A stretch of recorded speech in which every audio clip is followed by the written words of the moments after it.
நீதிமொழிகள் 17ஆம் அதிகாரம். சண்டையோடு கூடிய வீடு நிறைந்த கொழுமையான பதார்த்தங்களை பார்க்கிலும் அமெரிக்கையோடே சாப்பிடும் வெறும் துணிக்கையே நலம்.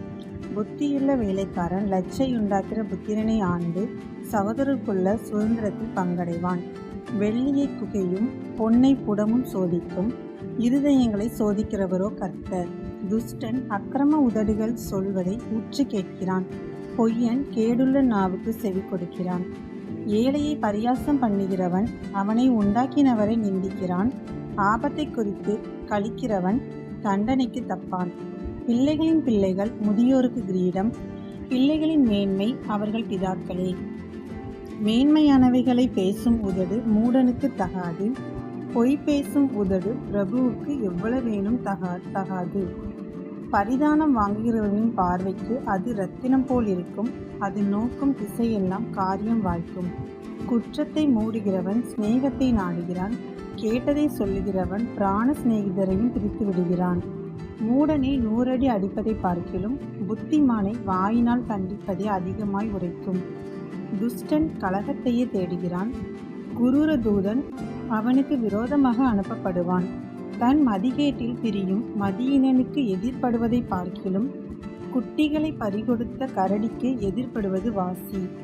நன்மைக்கு தீமை செய்கிறவன் எவனோ அவன் வீட்டை விட்டு தீமை நீங்காது. சண்டையின் ஆரம்பம் மதகை திறந்து விடுகிறது போல் இருக்கும், ஆதலால் விவாதம் எழும்பும் முன் அதை விட்டுவிடு. துன்மார்க்கனை நீதிமானாக்குகிறவனும் நீதிமானை குற்றவாளிகளாக்குகிறவனுமாகிய இவ்விருவரும் கர்த்தருக்கு அருவருப்பானவர்கள். ஞானத்தை கொள்ளும்படி மூடன் கையிலே ரொக்கம் எண்ணத்திற்கு, அதன் மேல் அவனுக்கு மனம் இல்லையே. சிநேகிதன் எல்லா காலத்திலும் சிநேகிப்பான், இடுக்கணில் உதவவே சகோதரன் பிறந்திருக்கிறான்.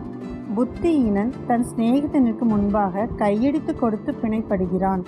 வாத பிரியன் பாதக பிரியன், தன் வாசலை உயர்த்தி கட்டுகிறவன் அழிவை நாடுகிறான். மாறுபாடான இருதயம் உள்ளவன் நன்மையை கண்டடைவதில்லை, புரட்டு நாவுள்ளவன் தீமையில் விழுவான். மூட புத்திரனை பெறுகிறவன் தனக்கு சஞ்சலம் உண்டாக அவனை பெறுகிறான். மதீனனுடைய தகப்பனுக்கு மகிழ்ச்சி இல்லை. மனமகிழ்ச்சி நல்ல ஔஷதம், முறிந்த ஆவியோ எலும்புகளை உலரப் பண்ணும். துன்மார்க்கன் நீதியின் வழியை புரட்ட மடியில் உள்ள பரிதானத்தை வாங்குகிறான்.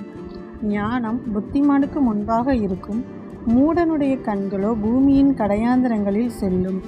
மூடபுத்திரன் தன் பிதாவுக்கு சலிப்பும் தன்னை பெற்றவர்களுக்கு கசப்புமானவன்.